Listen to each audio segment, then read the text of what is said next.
Hello, मैं हूँ हरप्रीत। आज हम बात करेंगे कंसंट्रेशन के बारे में। फोकस क्यों मुश्किल होता है बच्चों के लिए?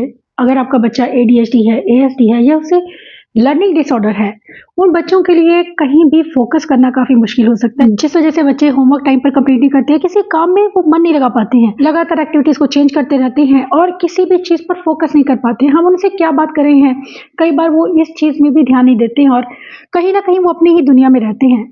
इसे हम कहते हैं अटेंशन इश्यूज़ होना। अटेंशन स्पैन बच्चों में कम होता है।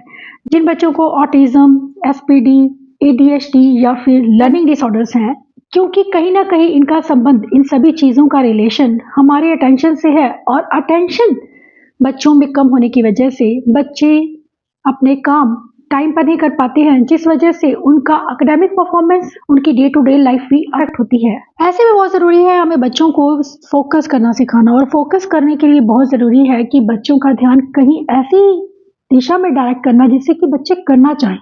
सबसे पहले हम जानेंगे कि कौन से फैक्टर हैं जो कंसंट्रेशन को कम कर सकते हैं। कुछ हमारी ही ऐसी मिस्टेक्स हैं। First, screen time. Screen time की वजह से बच्चों का फोकस काफ़ी कम होने लगता है, क्योंकि बच्चे सोशल अपने आसपास के एनवायरनमेंट को देखना ही बंद कर देते हैं और छोटी सी स्क्रीन में ही उनका ध्यान रह जाता है। कहीं वो आसपास देखते नहीं हैं, एनवायरनमेंट से वो बिल्कुल डिस्कनेक्टेड रहते हैं, जिस वजह से बच्चे हमारी बात मानना भी नहीं चाहते हैं। बहुत से ऐसे बच्चे हैं जो टीवी या स्क्रीन टाइम देख रहे होते हैं, तो वो ध्यान ही नहीं देते हैं, चाहे उनसे हम कोई भी बात कर रहे हैं। ज़रूरी है कि हम स्क्रीन टाइम को एक रूटीन ना बनाकर उसे कभी-कभी दें, एज़ ए एन्फोर्सर, वो भी 5 से 10 मिनट के लिए। वो भी बहुत ज़रूरी है हमें देखना कि बच्चा स्क्रीन टाइम में देख क्या रहा है, क्योंकि हम अक्सर बच्चों को फ़ोन दे देते हैं और देखते नहीं हैं कि बच्चा क्या देख रहा है। स्क्रीन टाइम बहुत ज़्यादा हाइपर एक्टिविटी की भी वजह बनता है, कंसंट्रेशन की भी वजह बनता है। बेशक अगर आपका बच्चा कार्टून देख रहा है या लगातार दौड़ती-भागती चीज़ें देख रहा है, तो उससे बच्चों का कंसंट्रेशन एक जगह पर बनना, बच्चे सीख ही नहीं पाते हैं, जिससे उन्हें सस्टेन्ड अटेंशन में प्रॉब्लम हो सकती है। सस्टेन्ड अटेंशन का मतलब होता है कि एक चीज़ पर ध्यान पूरी तरह से लगा कर रखना, उसमें बच्चों को प्रॉब्लम हो सकती है। ऐसे में बच्चों को ऐसी एक्टिविटी देना जिससे कि बच्चे के सस्टेन्ड अटेंशन पर आप काम करें, जैसे कि फर्स्ट फिगर को देखना और बाकी सब फिगर्स को बिल्कुल वैसा बनाना। इसमें कुछ लाइन्स मैंने मिसिंग की हैं, जो कि बच्चे को देखना है कि कौन-सी लाइन मिस है और उसे कंप्लीट करना है। इनिशियली आप सिंपल रखेंगे, धीरे-धीरे आप पिक्चर्स को यूज़ कीजिए। इसके अलावा उनका सेल्फ कंट्रोल कम रहता है, बच्चे बहुत फिजिटी रहते हैं, लगातार हिलते रहते हैं। उनकी शारीरिक जो उनकी फिजिकल मूवमेंट्स होती हैं, उस वजह से बच्चे एक जगह फोकस ही नहीं कर पाते हैं। इसे हम कहते हैं कि सेंसी सीकिंग चाइल्ड होना, जो बच्चे लगातार मूव करते रहते हैं। ऐसे में बच्चों को हम स्पिनर या फिजेट स्पिनर दे सकते हैं, पॉप-अप टॉयज़ दे सकते हैं, जिससे कि बच्चे स्टेबल होकर बैठना शुरू करें। अगर आपका बच्चा लगातार हिलता रहता है और सिटिंग सही से नहीं देता है, तो उसके लिए फिजेट बहुत अच्छा वर्क करते हैं। फिजेट टॉयज़ को यूज़ कर सकते हैं और साथ ही आप वर्क कर सकते हैं उनके कंसंट्रेशन को इम्प्रूव करने के लिए, जैसे कि इसमें आप बच्चे को कलर्स के हिसाब से कह सकते हैं, कलर्स के अकॉर्डिंग बच्चे को प्रेस करने के लिए बोल सकते हैं, पॉप-अप टॉयज़ है। इस तरह के टॉयज़ आप बच्चों के कंसंट्रेशन को इम्प्रूव करने के लिए यूज़ कर सकते हैं, जैसे कि 2 रेड दबाओ या 4 ग्रीन दबाओ, इस तरह से भी कह सकते हैं। या फिर आप बच्चे के ऊपर नंबर लिख सकते हैं, लेटर्स लिख सकते हैं और बच्चे को उसे प्रेस करने के लिए बोल सकते हैं। उनके पैर ज़मीन पर हों जब बच्चा काम कर रहा है, मेक श्योर। कई बार बच्चों के पैर ऊपर होते हैं तो बच्चे ग्राउंडेड फील नहीं करते, जिस वजह से बच्चे काम पर फोकस नहीं कर पाते हैं। इन चीज़ों का हमें ध्यान देने की ज़रूरत है कि बच्चे का सिटिंग पोस्चर कैसा है, उसे चेयर जो दी गई है उसकी हाइट कितनी है, क्या वो बच्चे के अकॉर्डिंग है। इसके अलावा बहुत ज़रूरी है एक चीज़ हमें और ध्यान में देनी कि बच्चे की नींद पूरी होनी चाहिए, क्योंकि स्लीप इश्यूज़ जो हैं उस वजह से भी बच्चों के कंसंट्रेशन में कहीं न कहीं बहुत ज़्यादा अफ़ेक्ट पड़ता है। अगर आपका बच्चा 6 से 10 साल के बीच में है तो उसे 9 से 11 घंटे की स्लीप ज़रूर चाहिए, क्योंकि अगर बच्चे का स्लीप पैटर्न डिस्टर्ब होता है, उससे भी बच्चों में हाइपर एक्टिविटी तो बढ़ती है, उनका कंसंट्रेशन भी कम होता है। ऐसे बच्चों में अक्सर मेमोरी को लेकर भी इश्यूज़ देखे जाते हैं, क्योंकि बच्चे उस चीज़ को, हम कहते हैं कि बच्चे हमारे फॉरगेटफुल हैं, चीज़ें ध्यान नहीं देते, ऑर्गेनाइजेशन में उन्हें प्रॉब्लम है, वो इस वजह से है क्योंकि बच्चों के मेमोरी स्किल्स कहीं न कहीं अफेक्ट होते हैं। की मेमोरी पर काम करने के लिए आप उसे अलग-अलग तरह की एक्टिविटीज़ दे सकते हैं, जैसे कि ये नंबर पिक्चर पज़ल है जिसे मैं यूज़ कर रही हूँ। इसमें बच्चे को नंबर्स को के अकॉर्डिंग पज़ल को लगाना है, क्योंकि बच्चे को ये पता होता है कि ऑर्डर में उसे किस तरह से रखना है। इसी तरह से नेक्स्ट वन जो है उसमें आप किसी चीज़ को, जैसे ये 4-5 अलग-अलग तरह की अलग-अलग कैटेगरीज़ की मैंने चीज़ें रखी हैं, बच्चे को एक कोई स्पेसिफिक चीज़ के बारे में आप डिटेल बताएँगे और बच्चे को उस चीज़ को फाइंड आउट करना है। जैसे कि आप कोकोनट के बारे में ही बच्चे से पूछ रहे हैं। देखिए बच्चा आपको कितनी देर सुनता है, इससे आप बच्चे की लिसनिंग पर भी काम करते हैं, उनमें थिंकिंग इम्प्रूव होती है और साथ ही इम्प्रूव होता है उनका कंसंट्रेशन।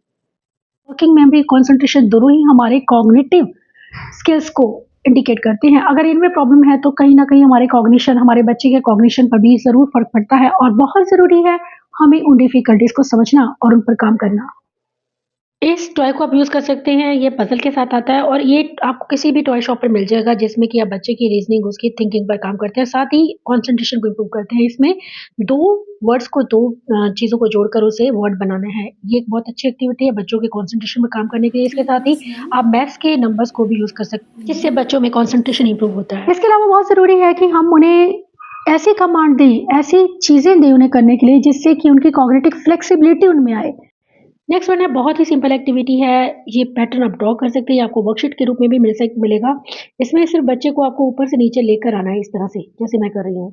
लगातार बच्चे को 5 से 10 बार आप करवाइए, कंसंट्रेशन उसका धीरे-धीरे इम्प्रूव होगा। इसके बाद आप इसे दूसरी तरह से करना शुरू कीजिए, जैसे ऊपर से नीचे, नीचे से ऊपर लेकर आना, इस तरह से, जैसे मैं कर रही हूँ।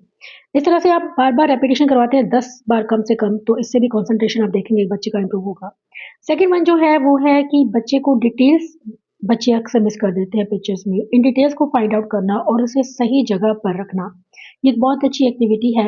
ऐसी वर्कशीट्स आपको मिल जाएँगी अगर आप मेरे चैनल को जॉइन करते हैं, जिससे बच्चों की कंसंट्रेशन पर आप काम कर सकते हैं। कॉग्निशन एक जगह पर जब रुक जाता है, एक जगह पर बच्चे स्टक होके रह जाते हैं, बच्चों को एक एक्सपोज़र कम मिलता है, स्टिमुलेशन कम मिलता है, जिस वजह से बच्चों का कंसंट्रेशन नहीं बन पाता।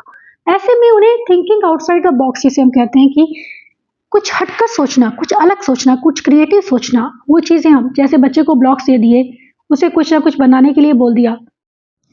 इसमें मैं स्पेशली काम कर रही हूँ बहुत ही ज़्यादा क्रिएटिविटी पर या मैं कहूँ कि बच्चे की समझ पर, उसकी अंडरस्टैंडिंग को इम्प्रूव करने के लिए। जैसे कि इसमें कुछ सिंबल्स हैं जिसके सामने उसका जो लेटर है रखा गया है। अब इसमें आई एम ये जगह मैंने खाली छोड़ दी है, बच्चे को लिखना है कि इसमें कौन से वर्ड्स आएँगे ये पिक्चर्स को देखकर कि पिक्चर्स के साथ में कौन से जो लेटर्स हैं वो रिलेट करते हैं, जैसे कि बल्ब से बी है। तो इस तरह से आप बच्चे को अलग-अलग इस जो नेक्स्ट वन है हार्ट से आर है, तो इस तरह से बच्चे को देख-देख कर वो वर्ड बनाना बच्चा अपना दिमाग लगा रहा है, वो चीज़ों को अगर आपने एक लेवल पूरा कर लिया, उसे सेकंड लेवल पर लेकर जाइए, सेकंड लेवल से उसे थर्ड लेवल पर लेकर जाइए। जिस तरह से आप लेवल को इंक्रीज़ करते जाते हैं, बच्चों में कंसंट्रेशन भी उतना ही बढ़ता जाता है। ये एक्टिविटी बच्चों के कंसंट्रेशन के लिए बहुत ही अच्छी है, जिसमें कि आप सिंपली से घर पे बना सकते हैं या वर्कशीट्स ले सकते हैं, जिसमें कि अलग-अलग बच्चे को सिंबल्स लगाने हैं शेप्स को देख। एक और बड़ी वजह होती है बच्चों में कंसंट्रेशन कम होने की, हम बच्चे को एज एप्रोप्रिएट एक्टिविटीज़ नहीं देते हैं। बच्चे के कंसंट्रेशन को लेकर इश्यूज़ हैं, अगर आप उसे कोई डिफ़िकल्ट टास्क दे रही हैं, तो बच्चे डेफ़िनेटली उसे करना नहीं चाहेंगे, उनका फ़ोकस लगातार चीज़ों से कम होता जाएगा। बच्चों को जितना आप चीज़ें सिंपल रखेंगे, ईज़ी रखेंगे, उतना ही बच्चों की अंडरस्टैंडिंग बढ़ती है और उनका कंसंट्रेशन इम्प्रूव होता है क्योंकि बच्चे उसे इंटरेस्ट से करना चाहते हैं। वो एक चीज़ जिसमें आपका बच्चा इंटरेस्ट बिल्कुल नहीं दिखा रहा है, वो चीज़ बिल्कुल मत कीजिए, स्पेशली अगर आप बच्चे के कंसंट्रेशन पर काम कर रहे हैं। अगर आपके बच्चे का बेसिक लेवल है तो इस तरह की मैचिंग एक्टिविटीज़ आप बच्चों को दे सकते हैं जिससे कि बच्चे को सेम पिक्चर को देकर मैच करना है। ये एक बहुत अच्छी लेजर एक्टिविटी भी है। अगर आपका बच्चा हाइपर एक्टिव है, उनके लिए ये बहुत ही इम्पोर्टेंट है। नेक्स्ट वन इज़ मेज़ जिसमें आप देखते हैं कि इस तरह से फिंगर मेज़ आप फिंगर की तरह अगर पेंसिल ही बच्चा पकड़ता है तो फिंगर के साथ भी आप बच्चे को करवा सकते हैं। इनिशियली सिंपल मेज़ दीजिए। इसके अलावा उनके स्ट्रेस लेवल को कम रखना, इसके लिए हम बच्चों को फिजिट टॉयज़ दे सकते हैं या उन्हें स्ट्रेस रिलीवर दे सकते हैं। फिजिट स्पिनर ना सिर्फ बच्चों में रेपिटेटिव बिहेवियर को कम करता है बल्कि इनमें कंसंट्रेशन को भी इम्प्रूव करता है। बहुत ज़रूरी है कि हम बच्चों को वो एनवायरनमेंट दें जिसमें बच्चे स्ट्रेस फ्री रहें। एंग्जायटी के इश्यूज एक अलग प्रॉब्लम है कि अगर बच्चे को हेल्थ को लेकर या कोई एनवायरनमेंट को लेकर कोई एंग्जायटी है किसी भी तरह की, किसी तरह का कोई डिस्ट्रैक्शन है, जिसे हम कहते हैं कि तेज आवाज़, तेज लाइट का होना, ये भी कहीं ना कहीं बच्चों में कंसंट्रेशन को कम करता है। इसलिए बहुत ज़रूरी है कि हम एनवायरनमेंट को क्लटर फ्री रखें, बच्चे को कोऑपरेट करें, उसे सपोर्ट करें, उसे जज नहीं करें। इसके अलावा बच्चे के ब्रेन को ट्रेन करना, जिसे हम कहते हैं कि बच्चे के दिमाग को फ्लेक्सिबिलिटी लाना, उसमें उसकी कंसंट्रेशन को डे बाय डे इंप्रूव करना, क्योंकि कंसंट्रेशन एक दिन में नहीं बढ़ेगा, उसके लिए वक्त लग सकता है। बहुत ज़रूरी है कि हम पेशेंस के साथ में काम रहकर बच्चों के कंसंट्रेशन पर काम करें। ऐसी एक्टिविटीज़ बच्चों के शेड्यूल में ज़रूर ऐड कीजिए जिससे कि आप बच्चे की थिंकिंग पर, उनकी प्रिडिक्ट करने पर या उनकी रीजनिंग पर काम करते हैं। इससे आप बच्चों की स्पीच लैंग्वेज को भी इम्प्रूव करते हैं और साथ ही इम्प्रूव होता है उनका कंसंट्रेशन। वो समझ पाते हैं कि किसी इंसिडेंट के बाद कौन सी पिक्चर मुझे रखनी है। जब बच्चे इन चीज़ों को समझने लगते हैं तो उसमें ना सिर्फ स्पीच लैंग्वेज के जाते हैं बल्कि उनका कंसंट्रेशन भी इम्प्रूव होने लगता है।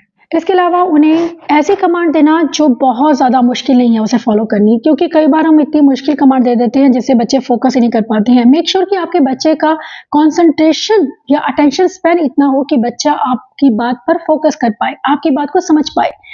बी ब्रीफ, जब भी आप बच्चे से बात कर रही हैं शॉर्ट सेंटेंसेस में बात कीजिए। जब आप उसे कमांड दे रहे हैं तो शॉर्ट कमांड दीजिए। अगर आप कॉम्प्लेक्स कमांड पर काम कर रहे हैं तो उसे ब्रेक करके दीजिए ताकि बच्चे का कंसंट्रेशन बना रहे। इसके अलावा घर के काम में उसे कहीं ना कहीं इन्वॉल्व करना जरूरी है, उससे भी कंसंट्रेशन बनता है। अगर उसे लॉन्ड्री बास्केट से ही कपड़े निकालकर वॉशिंग मशीन में रखने हैं, ये भी काम एक बच्चे के लिए एक टारगेट की तरह होता है कि बच्चा उसे करता है। इससे ना सिर्फ बच्चों में कंसंट्रेशन इंप्रूव होता है बल्कि बच्चे अपनी डेली लिविंग के स्किल्स भी सीखते हैं। एग्जीक्यूटिव फंक्शनिंग और ऑर्गेनाइजेशनल स्किल्स इंप्रूव होते हैं। इसके साथ बहुत जरूरी है टाइमर को यूज करना। बच्चों को टाइम का पता लगे, टाइम कितना इंपॉर्टेंट है उसके लिए, क्योंकि बच्चे लगातार कहीं ना कहीं लॉस्ट होते हैं और वो टाइम पर अपना काम पूरा नहीं करते। ऐसे बच्चों के लिए विजुअल टाइमर बहुत जरूरी है। जब भी आप उन्हें कोई एक्टिविटी दे रहे हैं तो उन्हें दिखाइए कि इस टाइम तक उसका काम हो जाना चाहिए। मेक श्योर कि वो एक्टिविटी इतनी शॉर्ट हो कि उस टाइम पीरियड में वो पूरी हो जाए। ऐसे में बच्चों के लॉस होने के चांसेस कम रहते हैं जब बच्चों को आप टाइमर देते हैं। इसके अलावा बहुत जरूरी है बच्चे की वर्किंग मेमोरी पर काम करना। वर्किंग मेमोरी का मतलब है कि आपका बच्चा चीजों की डिटेल्स को समझ पाए, उन पर फोकस कर पाए। हैंड्स गेम के साथ में आप बच्चों के न सिर्फ आई हैंड कोऑर्डिनेशन को इम्प्रूव करते हैं, उनके मोटर स्किल्स को इम्प्रूव करते हैं और साथ ही उनमें डेवलप होती है इमिटेशन स्किल्स। बच्चे आपको ज़्यादा देर देखना शुरू करते हैं और आपकी सभी मूवमेंट्स को कॉपी करना शुरू करते हैं। नेक्स्ट वन जो है किसी भी चीज़ को, कोई चीज़ बनाना ब्लॉक्स के साथ में अपनी तरफ से, या फिर बच्चे को किसी पैटर्न को ही कॉपी करना है, ये सब चीज़ें भी बच्चों में कंसंट्रेशन को इम्प्रूव करती हैं। इसके लिए बच्चों को विजुअल अटेंशन की एक्टिविटीज दीजिए जिससे कि बच्चे लगातार उनका कंसंट्रेशन इंप्रूव होता जाए। रीडिंग या लिसनिंग एक्टिविटीज भी बच्चों में कंसंट्रेशन को इम्प्रूव करने में बहुत हेल्पफुल है। इससे बच्चों का कंसंट्रेशन तो इम्प्रूव होता है, साथ ही उनके फाइन मोटर स्किल्स, उनके आई हैंड कोऑर्डिनेशन स्किल्स भी इम्प्रूव होते हैं। आप चाहे तो उन पर नंबर्स भी दे सकते हैं, नंबर्स के अकॉर्डिंग बच्चे को लिसनिंग करने के लिए बोल सकते हैं। नेक्स्ट वन में मैं यूज़ कर रही हूँ ब्लैक बोर्ड को, जिसमें कि बच्चे को शीट देख कर उसे सही जगह पर उस बोर्ड को रखना है। ये एक्टिविटीज़ भी बच्चों में कंसंट्रेशन को इम्प्रूव करती हैं, साथ ही उनमें आई हैंड कोऑर्डिनेशन और फाइन मोटर स्किल्स को इम्प्रूव करती है। नेक्स्ट वन जो है वो विजुअल अटेंशन पर बेस्ड है, जिसमें बच्चे को छिपी हुई चीज़ें ढूंढकर देखनी है कि कोई चीज़ कहाँ पर है। क्योंकि जब तक हम बच्चों को कंसंट्रेशन की एक्टिविटीज़ नहीं देते हैं, बच्चे कभी भी ध्यान देना नहीं शुरू करेंगे। उनके लेवल पर जाकर उन्हें टीच करना, उनके इंटरेस्ट को साथ लेकर चलना और क्लटर फ्री रखना, एनवायरनमेंट को काम रखना, ये सभी चीज़ें आपको कहीं ना कहीं ज़रूर हेल्प करती हैं बच्चों के कंसंट्रेशन को इम्प्रूव करने में। अगर आप लगातार बच्चों के कंसंट्रेशन पर काम करते हैं तो डेफिनेटली बच्चे देखेंगे कि धीरे धीरे करके इम्प्रूव ज़रूर होगा। और कंसंट्रेशन इज़ द की, इस पर काम करना बहुत ज़रूरी है, क्योंकि जब तक आपका बच्चा किसी चीज़ पर ध्यान नहीं दे रहा है तो लर्निंग उसके लिए बहुत मुश्किल हो सकती है। ये वीडियो आपको श्योरली हेल्प करेगा। Thanks for watching.